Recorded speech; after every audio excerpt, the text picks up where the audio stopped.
Саламатсыздар урматтуу Чалкан медиа каналынын көрөрмандары, өлкөбүздө алынган акыркы сааттагы жаңылыктар менен сиздерди тааныштырабыз. Биздин каналыбызга катталып, ой-пикирлериңиздер менен бөлүшүңүздөр.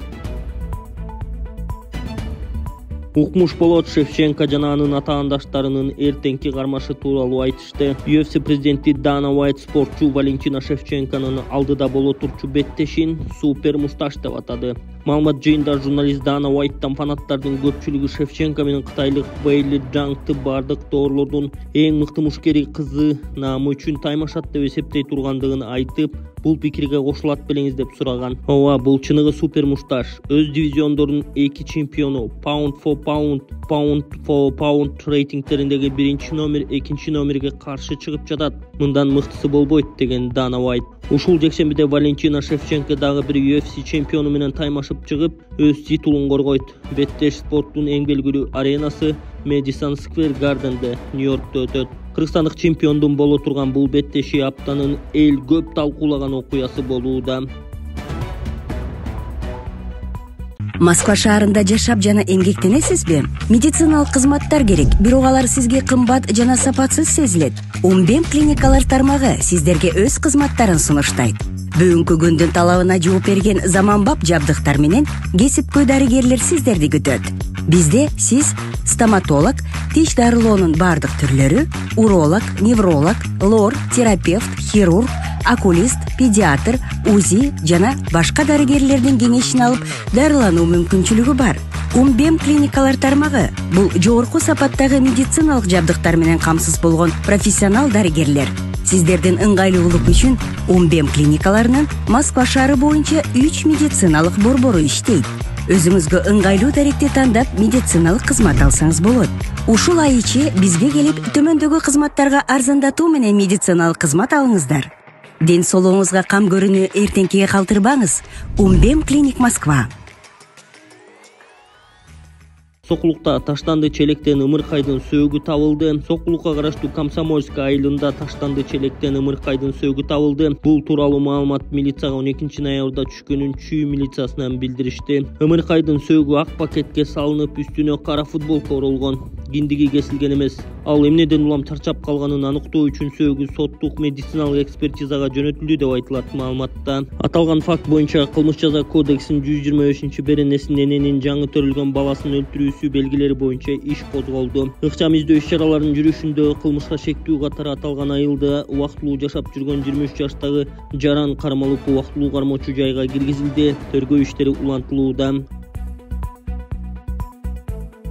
Ош менен Бишкектин мэрлери бөрк ал десе баш албагыла. Жапаровдун кайрылуусу. Бишкек менен Ош шаарларынын мэрлери бөрк ал десе баш алып жибериптсиңер. Бул тууралуу президент Садыр Жапаров өзүнүн соц тармактагы баракчасына жазды. Өлкө башчы мэрлерге электр энергиясын үнөмдөө жана тынчтык мыйзамын камсыздоо максатында тапшырма берилсе, аны кери аткарып жиберишкенин белгилеген. Элдин тынчтыгын бузуп, спирт ичимдиктерин ичип алып, ызы чуу салгандар чогулган түнкү клубтарды, ошондой эле түн 1 чейин созулуп, 200дөн 800гө чейин киши чогулган тойконаларды иреттеп, мыйзамдын чегинде көзөмөлдөөнү тапшырганбыз. Ал эми силер болсо тамактануучу кафелерди, тест татым жайларында жаап, тынч отурган элди кубалап чыгарууга чейин барыпсыңар. Рейд маалында бизнес ээлерине орой мамиле жасап, жарыгын өчүрүп, суусун токтотууга тапшырма берипсиңер. Мындай кылбагыла, токтоткула, андай аша чапканды, деди президент. Ал түнү бою жарыгын күйгүзүп таштап кеткен мамлекеттик ишканалардын имараттарын көзөмөлдөө менен үнөмдөө керектигин белгилеген. Ал эми тынч иштеп жаткан чакан жайларга барып, алардын тынчын алчу болбогула, деди Жапаров. Эске салсак, кечээ күнү Ош шаарынын мэри рейд жүргүзүп, түнкү саат 22:00 жабыл элек кафе-ресторандарга эскертүү берген. Ал талапка баш ийбегендердин ишканасын 1 ай жараксыз калтыруу керектигин айткан.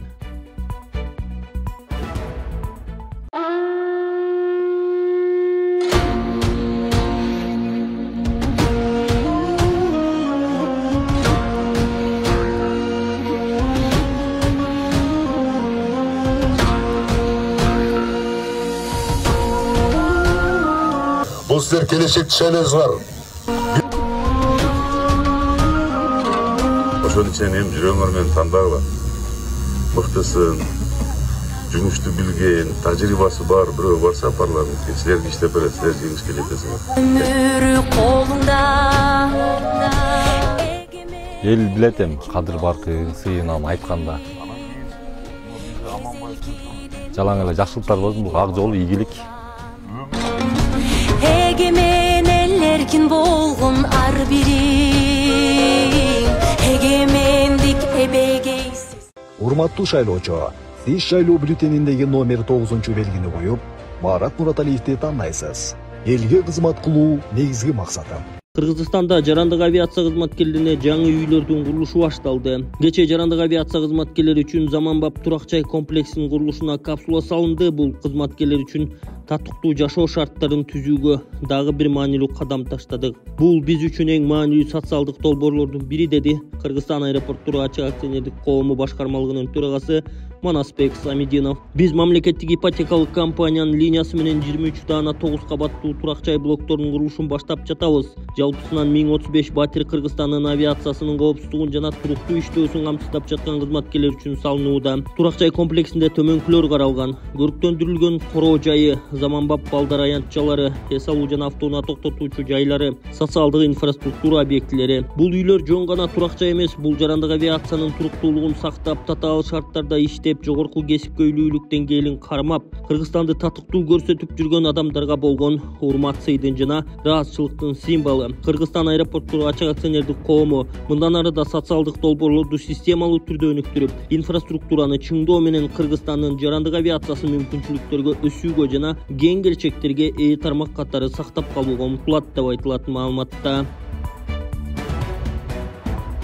Бишкектеги антикинолордон сексуалдык максатта колдонуучу буюмдар табылды. Борбор калаадагы антикинолордо мыйзам бузуулар аныкталганын Бишкек милициясына маалымдашты. Шаардык милиция 20дан ашык мындай жайларды текшерген. Шаардык ички иштер башкы башкармалыгынын маалыматы боюнча алар кино көрсөтөбүз дегени менен иш жүзүндө кардарларына, анын ичинде жашы жетелектерге, чоңдор үчүн интернет контентке +18 жол ачышат. Милиция айрымдарында сойкулукка көмөктөшүү фактылары болушу мүмкүндүгүн жана жаш куракты текшербегенин айтты.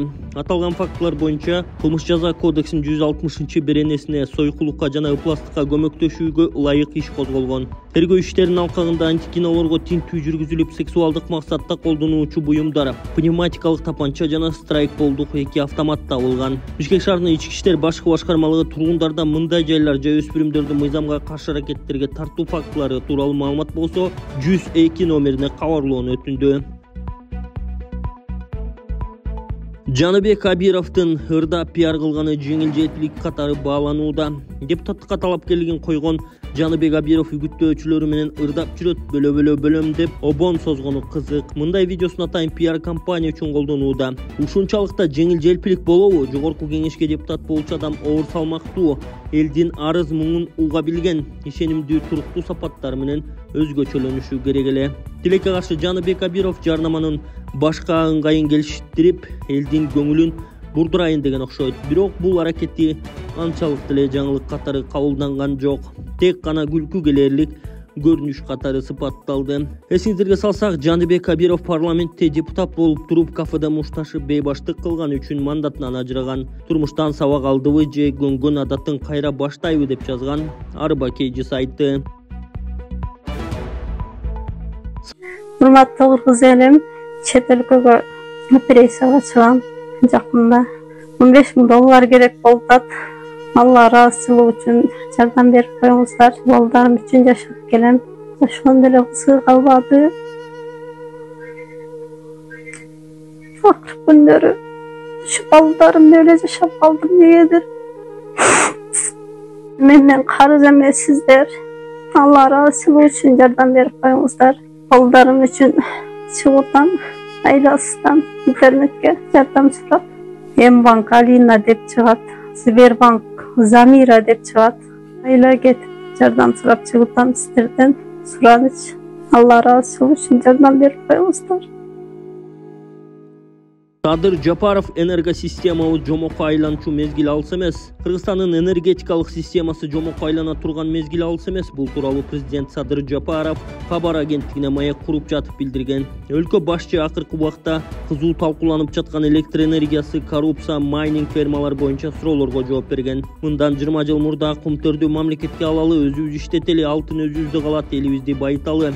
Мамлекет көрүнгөнгө жалдырап грант сурабай калат дегенимде көп киши жомок катары кабыл салган. Эл аралык соттон утулабыз, утсак да өзүбүз иштете албайбыз, пенсия пособие төлөй албайбыз деп шылдыңдагандардын баарынын азыр деле көзү тирүү. Жомоктуу реалдуулукка айлантып койдукпу? Кудайым буюрса энергосистемабыздагы жомокко айлана турчу мезгил алыс эмес, деди Садыр Жапаров. Өлкө башчысы ушул тапта бийлик тарабынан көрүлүп жаткан аракеттер эртеби кечпи жемишин берерин белгилеген. Садыр Жапаров Казакстандагы Кыргызстандын элчисин алмаштырды. Кыргызстандын Казакстандагы элчиси Дастан Дүйшөкеев дипломатиялык кызматынын мөөнөтү аяктаганына байланыштуу кызматынан бошотулду. Бул тууралуу президенттин маалымат кызматынан кабарлашты. Ага ылайык тиешелүү жарлыкка президент Садыр Жапаров кол койгон. Өлкө башчынын дагы бир жарлыгы менен бул кызматка Кудайберген Базарбаев дайындалды. Базарбаев 2023 жылдан бери мамлекеттик кызмат жана жергиликтүү өз алдынча башкаруу иштери боюнча агенттиктин директору болуп келген. Бишкекте таштандыны иштеткен заводко тиричилик калдыктары жеткириле баштады. Бүгүн Бишкектеги таштандыны кайра иштетүүчү жаңы заводко катуу тиричилик калдыктары жеткирилди. Бул тууралуу мэрия билдирген. Сынамык иретиндеги жасалып жаткан иш-чарага жаратылыш ресурстары, экология жана техникалык көзөмөл министри Медер Машиев, Бишкек мэри Айбек Жунушалиев жана башка расмий адамдар катышкан. Пилоттук режимдин алкагында 17 атайын техника бирден иш жасап, жалпы жонунан 126 тонна таштанды жеткирди. Көлөм 1000 тоннага жеткенден кийин таштандыны утилдештирип, андан соң электр энергиясын өндүрүү процесси ишке киргизилет деп айтылат маалыматта. Заводдун курулуш учурда акыркы этабында толугу менен 2023 жылдын 26 декабрында ачылат. Долбоор 2023 жылдын ноябрында кол койгон келишимдин алкагында ишке ашырылууда. 2024 жылдын 29 мартында курулушка министрлер кабинетинин төрагасы мезгил кутучасын салган. Бишкекте bir суткада 64 унаа эвакуацияланды. Бишкекте bir суткада 64 унаа мыйзамсыз токтотулгандыгы үчүн эвакуацияланды. Бул тууралуу мэриядан билдиришти. Маалыматка ылайык шаарда жол кыймылынын коопсуздугун камсыз кылуу максатында шаардык жол транспорттук инфратүзүм муниципалдык ишканасы башаламан токтогон унааларды эвакуациялоо боюнча рейд жүргүзгөн. Анын алкагында bir күн ичинде атайын жол белгиси менен тыюу салынган жерлерге, таштанды челектердин алдына жана аялдамаларга токтогон 64 унаа эвакуацияланып, айып короо жайына киргизилди. Көп кабаттуу үйдөн чыккан өрттөн 2 адам жабыркады. Бүгүн таң эрте Бишкекте көп кабаттуу үйдөн өрт чыкты. Бул тууралуу өзгөчө Ордалдар министрлигинен билдиришти. Маалыматка ылайык өрт тууралуу маалымат түшкөндөн кийин саат 6:20 тарта шаардык өрт өчүрүү бөлүктөрүнөн жалпы 4 күчүрмөн эсеп жана штаб тартылган. Көп кабаттуу үйдөн 50 жашоочу коопсуз жайга эвакуацияланган. Өрт өчүрүүлөрдүн күчүрмөн аракети менен 8:50 чектөөгө алынып, учурда өрт өчүрүлгөн. Тилсиз жоо болжол менен 800 чарчы метрди каптаган. Тилсиз жоодон 2 адам жабыркап, учурда алардын абалы туруктуу деп бааланууда. УКМК Чүй университетинин жерине байланыштуу кылмыш иши тергелип жатканын билдирди. Улуттук коопсуздук мамлекеттик комитети Бишкектеги Султан Мамбет-Калиев атындагы Чүй университетинин айланасындагы окуялар тууралуу комментарий берген. Анда кылмыштуу кирешени адалдаштыруу беренеси менен кылмыш иши козголгонун, тергөөдө аталган окуу жайдын жери жеке жактарга сатылып кеткени аныкталганын белгилеген. Учурда бул тилкени мамлекеттин карамагында кайтарып алуу аракеттери жүрүп жатканы жазылган. 1994 жылы окуу жайы үчүн маркум Султан Мамбет-Калиевдин атындагы колледжге, азыркы Чүй университетине, Бишкектеги Сүйүнбаев Осмокул көчөлөрүнүн кесилишинен 1 гектар жер берилген. Мамбет-Калиев каза болгондон кийин аталган университетти анын кызы Чолпон Мамбет-Калиева жетектеген. 30 жылдан ашык убакыттан бери ректорат 1 гектар жерди тилкелерге бөлүп, үчүнчү жактарга сатып келген. Сатылып кеткен 2 жер тилкесине көп батирлүү үйлөр курулган. Ал эми калган жер тилкеси фастфуд жайларына ижарага берилген. Университеттин аймагынын бир бөлүгү жеке менчикке өтүп, ал жерде ректордун үй бүлөсү кызы Чолпон Мамбет-Калиева жашаган 2 кабаттуу кымбат баалуу турак жай курулган. Мамлекеттик мүлктү жеке кызыкчылык үчүн пайдаланууга көзөмөлдөөчү органдардын колдоосу, жеке мамилеси себеп болгон. Мамбет-Калиевдердин үй бүлөсү билим берүү мекемесин жеке мыйзамсыз баюунун булагына айландырган. Учурда тергөө мүлктү мыйзамсыз ээлеп алуу фактыларын аныктоо жана аны кайра мамлекеттин менчигине кайтарып алуу максатында көздөйт деп жазылган маалыматта. УКМК ошондой эле бул окуу жайда азыр 800 студент окуйт дегени менен иш жүзүндө алардын саны аз экенин кошумчалаган. Учурда тиешелүү министрлик Чүй университетинин студенттерин башка колледждерге жана окуу жайларга мага бөлүштүрүү жаатында иш алып барып жатканын маалымдаган. Атайын кызмат Чолпон Мамбеткалиеванын социалдык тармактардагы окуу жайдын айланасындагы окуялар тууралуу билдирүүсүн сынга алган. Мунун алдында Чолпон Мамбеткалиева Facebook баракчасы аркылуу атасынын атындагы окуу жайдын жерин, ал жактагы үйүн, мүлкүн тартып алуу аракети болуп жатканын айтып, өлкө башчыларына кайрылган. Анда өзү ак ниет ишкер экенин, жерге байланыштуу бардык мыйзамдуу документтери колунда турганын, бирок ага карабай өзүнө жана жакындарына коркутуу болуп жатканын айтып чыккан.